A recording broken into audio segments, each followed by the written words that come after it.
La Gazette du Togo, une vision sur l'actualité togolaise et sur le monde.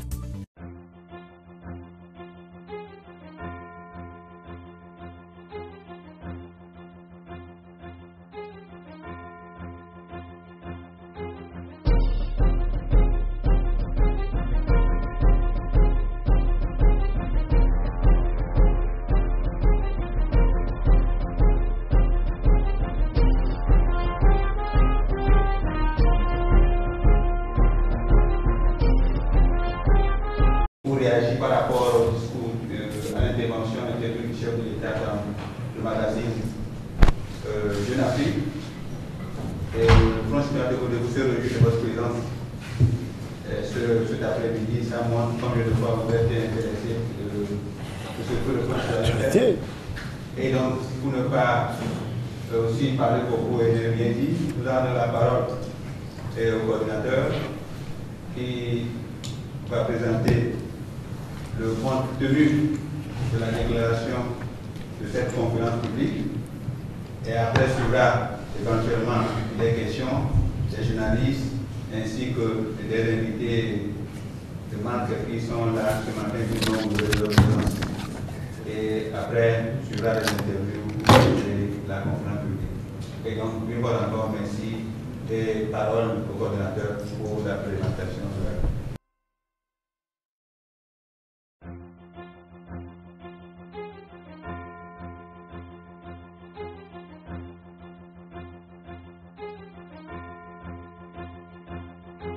Debout, suite à l'interview accordée par le président Faure Essozimna Gnassingbé au magazine Jeune Afrique sur la crise que traverse notre pays, le Togo.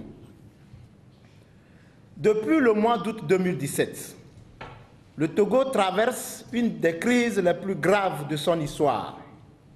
De prime abord, cette crise est liée à l'absence de mise en œuvre des réformes institutionnelles et constitutionnelles, mais elle est aussi et surtout l'expression d'énormes frustrations étouffées nées d'un profond malaise social.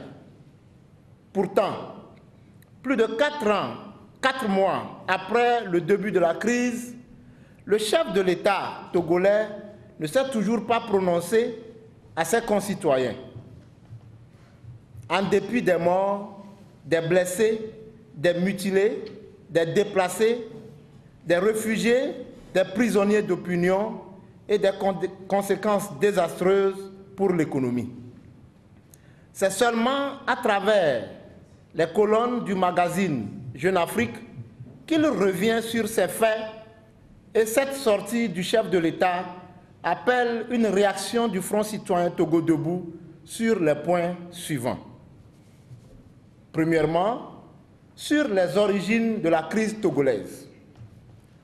À la question de savoir pourquoi et comment en est-on arrivé à la crise togolaise, le président Faure Gnassingbé feint d'en ignorer les causes et les raisons réelles en répondant qu'il est encore un peu tôt pour avoir une pleine compréhension de ce mouvement assez complexe. Mais comment ignorer un si profond malaise social et politique savamment créé et entretenu dans et par le souci constant d'asseoir sa longévité au pouvoir? Nous affirmions, dès la création du Front citoyen Togo Debout, que la crise togolaise révèle un profond malaise social.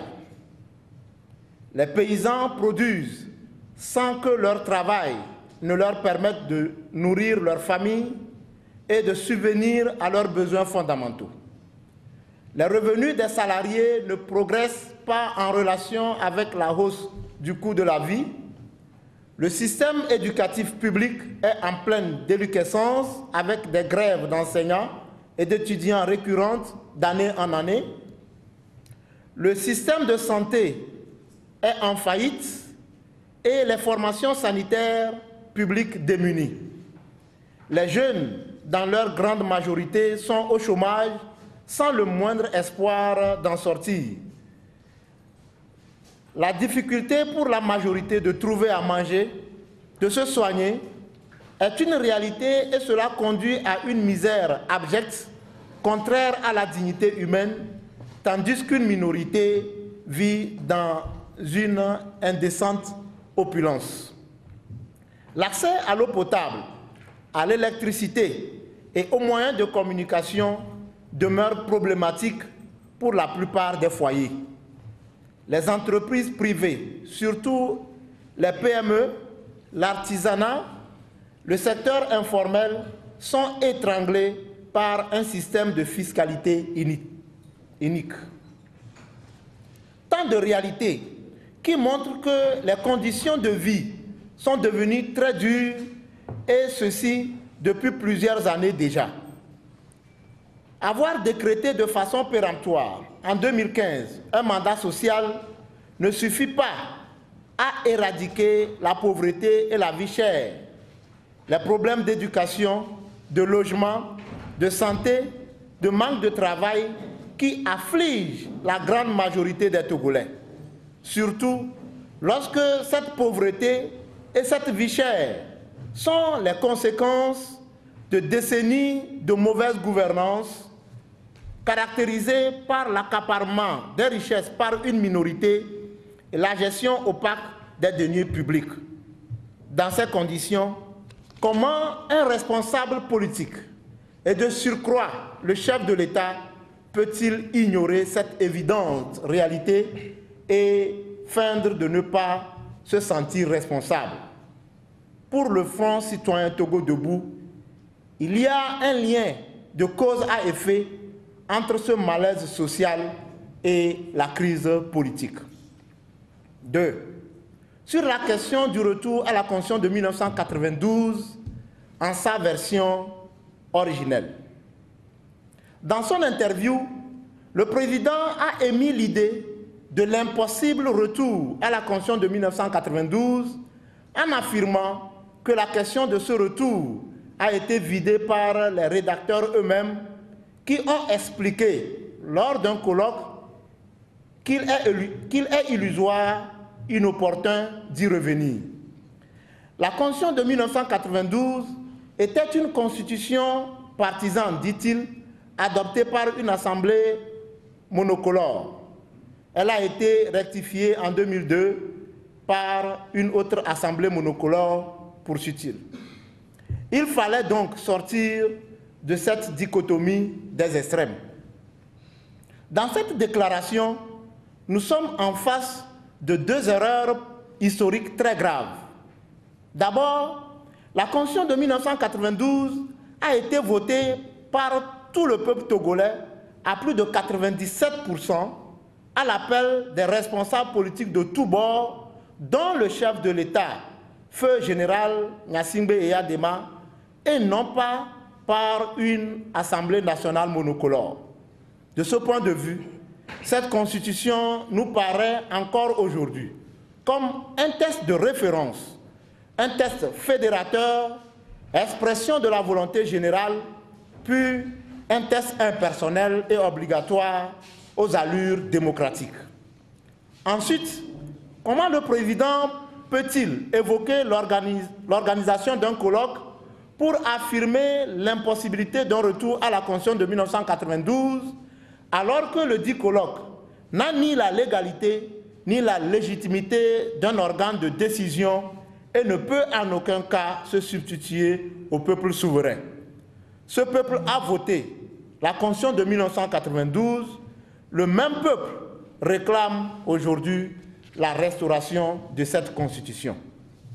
Par ailleurs, parler d'erreur d'appréciation en qualifiant la légitime demande de la conférence des évêques d'un retour à la Constitution de 1992 est une forme d'inconvenance grave. Le Front citoyen Togo debout réaffirme sa position sur la question du retour à la Constitution de 1992. Et ce retour serait, au plan juridique, l'ouverture d'une véritable ère démocratique avec le respect des lois de la nation. Au plan juridique, l'attestation de redonner à la volonté générale le caractère d'une loi qui s'impose à tous et construit une communauté. Et nul n'est au-dessus de la loi. Le retour à la Constitution de 1992 serait une victoire du peuple et non d'un camp contre l'autre et un symbole de la souveraineté du peuple. Il marquera un pas dans notre histoire collective, celui de reconstruire ensemble autour des valeurs démocratiques. Loin d'être une prise de position partisane, le retour à la Constitution de 1992 est un remède à un mal profond.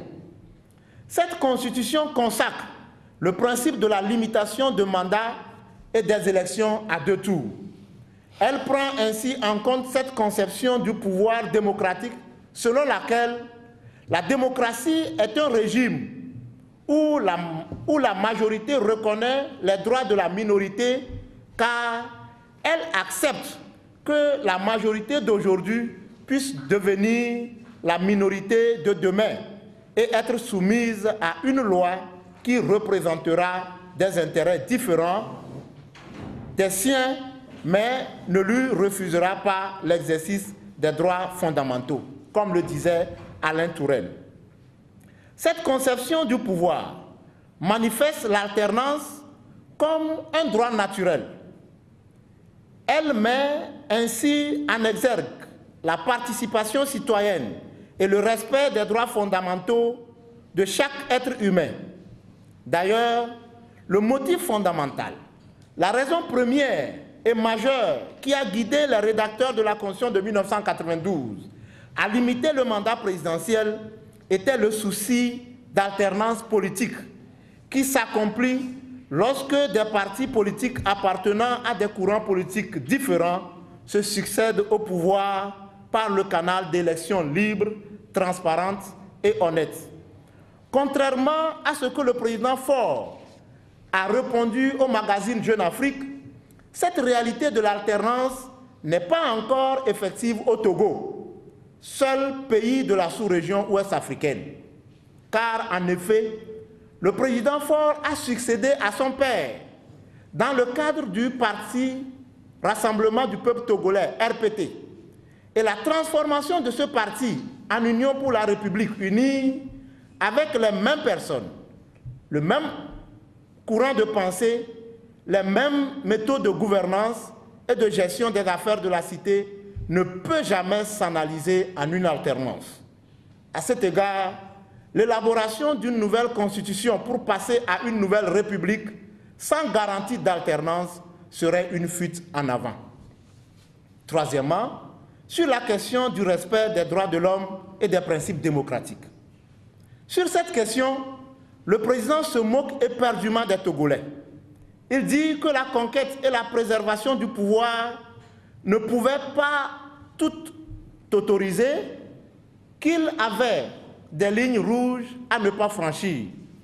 Pour lui, le respect de la vie humaine est sacré, absolument sacré. Or, poursuit-il, si les mots ont un sens, un dictateur sanguinaire est quelqu'un qui tue et qui tue en série. Fin de citation. En clair, le chef de l'État pense qu'il faudrait soi-même manier une arme pour assassiner avant d'être un sanguinaire. Mais il oublie que le commanditaire qui a le pouvoir d'arrêter l'effusion de sang et qui ne le fait pas est aussi coupable. Il oublie que la Constitution fait de lui, en sa qualité de chef de l'État, le chef des armées. Il oublie qu'il cumule en ce moment même, outre sa responsabilité de chef des armées, le poste de ministre de la Défense. Et les tueries, les exactions commises le sont à son profit. Il oublie le coup d'État perpétré dans la nuit du 5 février 2005, dont il a été bénéficiaire, un crime imprescriptible qui, en principe, l'empêchait constitutionnellement de solliciter le suffrage du peuple. Il oublie les massacres qui ont eu lieu avant, pendant et après son élection d'avril 2005. L'histoire, elle, n'oublie pas. Sur ce point, le Front citoyen Togo Debout lance un message solennel au chef de l'État, Faure Essozimna Gnassingbé. Je cite, « Monsieur le Président, si la conquête du pouvoir se fait à travers les urnes, sachez que pour ce qui vous concerne, vous avez franchi la ligne rouge à maintes reprises. Vous avez confisqué le pouvoir laissé par votre père. Vous avez accepté les massacres de vos concitoyens pour asseoir le vôtre. Héritier du pouvoir de votre père, qui a fait 38 ans de règne sans partage, pouvoir que vous continuez d'exercer au mépris de la volonté de la grande majorité des populations togolaises depuis plus de 12 ans, nous vous prions de reconnaître que vous êtes le problème à la crise et vous prions respectueusement d'en tenir compte dans les discussions qui vont bientôt s'ouvrir en vue d'une sortie pacifique, durable et définitive de cette crise. » Fin de citation. 4. Sur la question des mesures d'apaisement comme préalable au dialogue, le Front citoyen Togo Debout prend acte des mesures déjà prises par le gouvernement pour décrisper l'atmosphère sociopolitique et créer un climat propice au dialogue. Le Front citoyen Togo Debout demande cependant au gouvernement de solder le reste des mesures d'apaisement et de confiance relatives à la libération des détenus politiques, notamment les personnes interpellées dans les dossiers des incendies et des manifestations. Le Front citoyen Togo Debout demande également au gouvernement de garantir l'effectivité des libertés de réunion et de manifestations pacifiques publiques aux populations des villes de Mango, de Niamtougou, de Kara, de Bafilo et de Sokoré. Ce sont des mesures à la fois purement républicaines et de confiance qui sont de nature à créer une atmosphère sereine pour le déroulement des discussions. 5. Sur la question de la médiation du dialogue, le Front citoyen Togo Debout est conscient que les Togolais doivent faire l'effort de se parler entre eux. Cependant, le Front citoyen Togo Debout pense, à juste titre et à raison, qu'une discussion directe, sans médiation, entre acteurs et protagonistes de la crise s'avère impossible, vu la profondeur de la crise actuelle, vu le climat de méfiance entre les acteurs et compte tenu des différents dialogues, discussions, négociations, engagements et autres accords passés et restés sans suite. Il est donc plus qu'impérieux, voire indispensable, que les discussions en vue puissent se dérouler sous la houlette d'une médiation. Cette médiation aura pour but de faciliter la discussion, de rapprocher les points de vue, mais aussi et surtout de préconiser le suivi et la mise en œuvre des différents engagements et accords qui en seront issus. Le Front citoyen Togo Debout salue à cet effet les efforts déjà entrepris par leur Excellence Alpha Condé, président de la République de la Guinée-Conakry, président en exercice de l'Union africaine, et Nana Akufo-Addo, président de la République du Ghana. 6. Sur le caractère inclusif ou non du dialogue. Sur cette question, la position du chef de l'État est qu'au sein de l'opposition, je cite, il y a des partis représentés à l'Assemblée nationale et des partis extra-parlementaires. Ils devront décider s'ils viennent séparément ou en coalition. Nous avons, poursuit-il, aussi des partis qui n'ont ni manifesté ni revendiqué et qui agissent dans le cadre des institutions. Ceux-là aussi ont le droit de participer. Fin de citation. En clair, à travers ses propres propos, que les partis qui manifestent sont ceux qui revendiquent. Il va donc sans dire qu'un dialogue qui a pour but de mettre fin à cette crise ne peut se faire qu'entre le pouvoir et ceux qui revendiquent sous l'œil vigilant d'une médiation. Inviter des partis qui n'ont ni manifesté, ni revendiqué, comme le dit le chef de l'État lui-même, et qui ne sont donc pas acteurs de la crise, revient à banaliser cette crise, à disperser les énergies et à afficher une volonté manifeste de déplacer une fois encore le problème sans une solution réelle. On retomberait par ce fait même dans les erreurs du passé qui font perdurer et enliser la crise togolaise.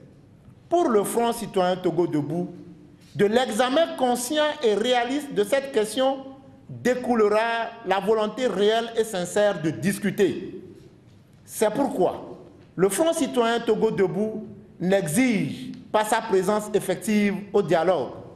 Il restera cependant en état de veille et gardien de ce dialogue et n'acceptera pas que des compromis politiques partisans se fassent sur le dos du peuple. 7. Sur la question de la transition. Le chef de l'État a également affirmé qu'il y aura un dialogue et un référendum, mais pas de conférence nationale bis. Sur la question du référendum, le président Faure sait lui-même, même s'il s'agit pour lui d'exercer un droit ou une prérogative constitutionnelle, que l'immense majorité des populations togolaises a rejeté l'idée d'un référendum parce qu'il est dispendieux, mais onéreux, comme le disent ses propres conseillers, et surtout inopportun.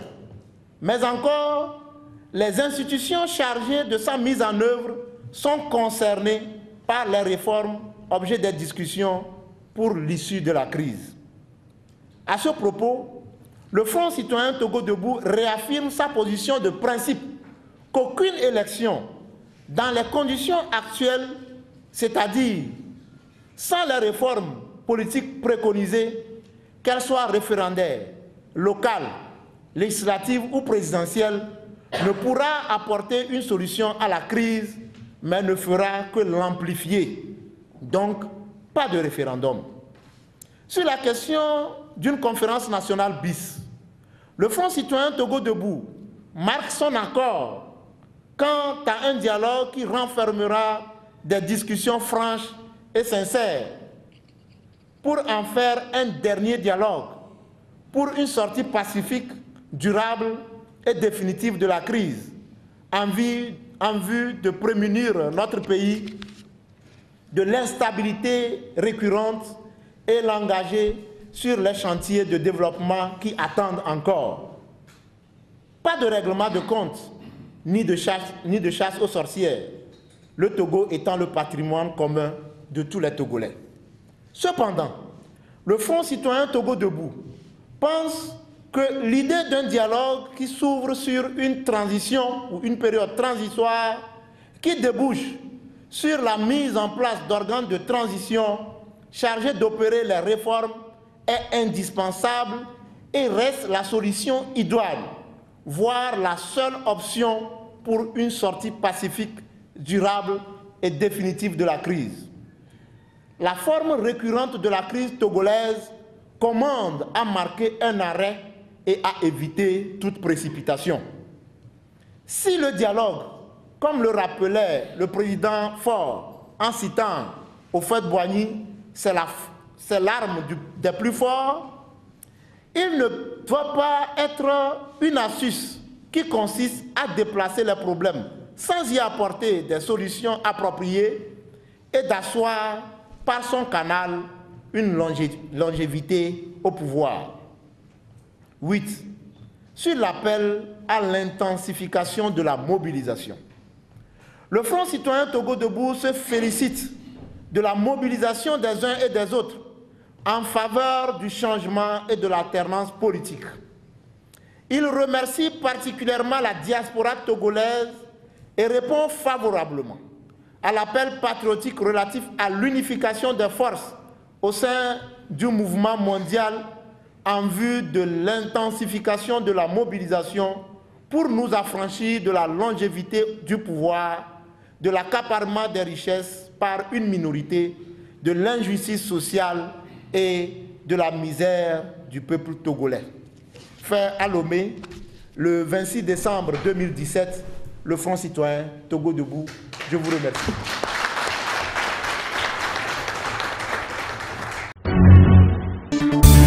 La Gazette du Togo, une vision sur l'actualité togolaise et sur le monde. Rejoignez-nous sur le www.lagazettedutogo.com ou sur nos comptes Facebook, Twitter et YouTube. Pour tout contact, écrivez à contact@lagazettedutogo.com ou appelez le 92 80 88 53. La Gazette du Togo, c'est l'information en continu.